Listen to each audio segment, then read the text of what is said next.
Baik, anak-anak selamat pagi. Jadi kita melanjutkan kemarin ya. Kemarin kita sudah menyelesaikan bagaimana penggunaan coding dan scratch. Nah, hari ini kita belajar bagaimana menggunakan kecerdasan artifisial, tapi sebagai karya yang tidak bisa sebebas yang kita mau. Jadi kita punya batasan ya, kita punya batasan bahwa kecerdasan artifisial itu nanti ada plus minusnya. Nah, baik, sebelum kita belajar, silakan ketua kelas pimpin doa dulu. Doa. Iya. Oke. Baik, ini sebelum kami mulai pelajaran kita absen dulu ya. Alia. Halo. Oke. Dera. Apa itu coding? Gitu ya. Nah, apa itu scratch? Ya, minggu lalu kita sudah. Nah, sekarang kita coba. Ada yang pernah dengar AI nggak? Nah, pernah ya, pasti ada yang pernah. Nah, nanti coba siapa yang bisa menjelaskan apa itu AI? Coba ya, Asmi.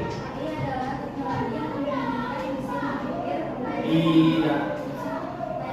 Betul. Oke. Coba yang lain. Oke. Bian, coba.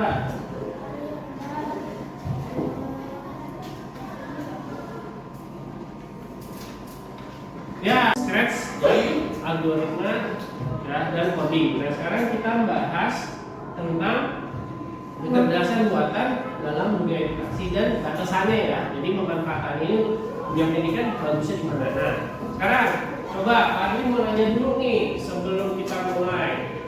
Siapa yang bisa menjelaskan apa itu AI? Coba Riki. AI adalah suatu robot yang bisa melakukan apa saja. Oke, berkati ya. Oke, yang lain? AI adalah komputer yang berpikir. Ya, bisa juga berpikir. Apa yang lain? Siapa? Oh ya, Ismi. Oke.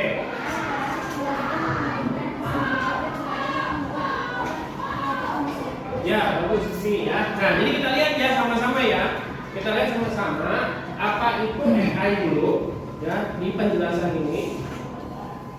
Oke, jadi AI itu tadi dibilang ada yang berpikir, betul. Nah, tapi bukan robot ya. Oke, kemudian dia bisa belajar, betul. Karena itu tadi belajar dan membuat keputusan seperti manusia itu betul ya. Jadi materinya itu AI itu adalah penjelasan seperti ini. Nah, tapi kalau dalam dunia pendidikan bukan apa sih? Nah, dalam dunia pendidikan nilai positifnya adalah dia bisa membantu efisien belajar. Jadi misalnya nanti kita kasih contoh ya, Pak kasih contoh dan ada LKPD-nya kalian untuk ngerjain prom namanya. Nanti prom itu apa? Pak dikasih contoh. Oke, jadi memberikan pengalaman belajar di visualisasi. Jadi ini misalnya saya kasih soal bisa jadi setiap anak nanti beda-beda juga, gitu ya.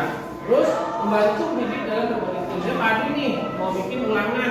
Nah, itu bisa gabungan. Jadi sekarang guru itu nggak hanya dari soal, hanya dari LKS, bukan hanya dari ulangan, tapi bisa ditambahkan dari soal AI, gitu ya. Nah, kalau buat kalian kan nah, tugasnya bisa dipercepat. Misalnya ada PR 20 nomor, esai semua, kalian bisa pakai bantu AI untuk mencari jawaban supaya lebih cepat.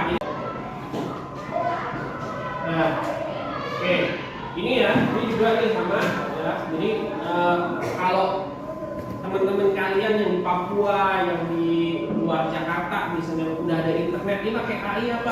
Dia bisa nyari buku untuk belajar. Jadi nggak harus bukunya dikirim dari Jakarta. Jadi bisa diperluas. Jadi dia nyari jawaban sama seperti kalian. Kalian anak Jakarta nyari jawaban ulangan sama dengan anak Papua, sama dengan anak Maluku maupun di seluruh Indonesia lain. Jadi jawabannya bisa cari bareng-bareng. Jadi nggak hanya anak Jakarta doang. Kalau sekarang yang pintar, nanti anak Papua bisa jadi lebih pintar daripada anak Jakarta. Ya, anak Nusa Tenggara bisa jadi lebih pintar karena dia menggunakan AI. Nah, kalian jangan mau sampai ke ketinggalan, gitu ya. Oke. Nah, terus, nah ini contoh misalnya, Adri udah bikin iklan, ya iklan jus mangga, gitu ya. Oke. Nah, jus mangga ini dibuat untuk iklan. Misalnya kalian lagi belajar pelajaran bahasa Indonesia, membuat produk ya kan, minuman, misalnya bahasa Indonesia gitu ya, dengan gambar menarik gitu. Nah, lalu bisa pakai AI. Nah, tinggal dibuat promptnya. Ini promptnya pendek. Kalau promptnya lebih panjang, dia lebih spesifik, lebih bagus lagi, gambar spesial lagi, gambar juga. Jadi kalau kalian nanti membuat, itu bisa pakai ini. Nah, Pak contohin ya bagaimana membuat ini ya. Oke, kita lihat ya. Bagaimana ini ya, ini misalnya Adri mau bikin atau kalian mau bikin, nanti kita praktek ya. Kita mau bikin misalnya, jangan lupa tapi tulisnya diganti dulu ya, dibatasin karena kalian nggak bisa mencari gambar atau tulisan berbarengan. Jadi misalnya mau bikin gambar atau mau cari tulisan itu nggak bisa barengan. Jadi kayak dulu, terus buat karyanya, misalnya begini, misalnya saya pelajar SMP kelas 7 diminta untuk membuat sebuah karya iklan, misalnya gitu ya. Kalau bahasa Indonesia misalnya iklan apa? Misalnya iklan minuman segar beraroma dan berasa buah apa? Buahnya spesifik ya, Jadi kalau kita misalnya bikin spesifik buahnya buah apa? Misalnya anggur atau durian. Oke, bisa juga. Misalnya kita ini aja ya. Contoh yang lain adalah buah pisang. Ya, kalau tadi kan gambarnya ini buah pisang ya, dan berlatar belakang di sekolah SMP. Nah, ini ya sederhana dulu gitu. Kalian ini untuk apa? Dan kalian siapa? Nanti karena kalau karyanya misalnya anak SMP masa terlalu bagus gitu, kayak seorang desainer film gitu, jangan ya, atau desainer gambar. Dan kalian sesuaikan dengan kapasitas kalian sebagai anak sekolah SMP. Jadi saya pelajar untuk apa? Diminta untuk membuat sebuah karya iklan. Sama pelajaran apa? Misalnya iklan minuman segar, membuat sebuah karya iklan untuk pelajaran bahasa, untuk pelajaran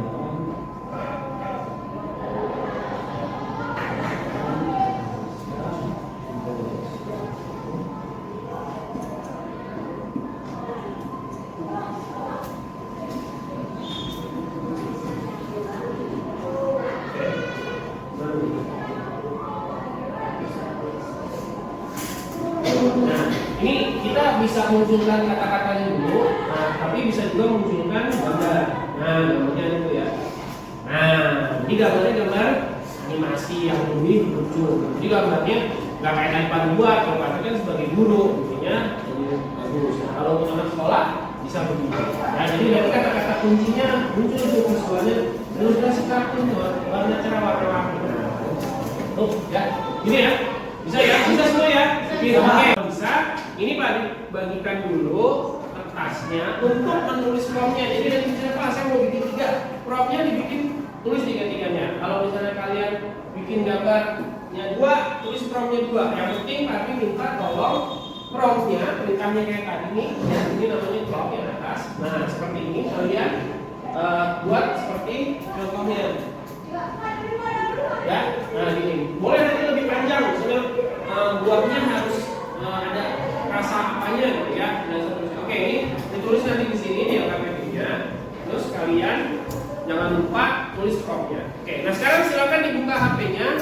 Kalian pakai Gemini, buka Google Chrome, ya, buka Google Chrome.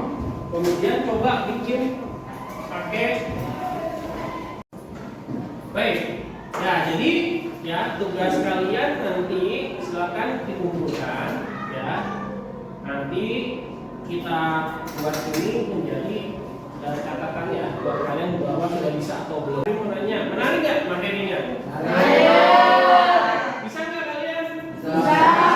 Oke, karena tadi Pak Dida sudah ada yang bagus nih gambarnya, cuman mungkin ada yang mau diperbaiki atau bagaimana. Nah, baik. Jadi penggunaan Gemini atau kecerdasan artifisial itu tolong dibatasi, jangan digunakan untuk hal-hal negatif. Gunakan untuk hal positif, misalnya membuat karya, gambar, gitu ya, membuat tulisan cerpen, gitu kan, hal-hal positif lain. Oke, baik. Jadi bisa ya? Baik, oke, terima kasih. Hari ini kita tutup pelajarannya. Sampai jumpa di minggu depan. Kita akan belajar materi yang lain yang lebih menarik.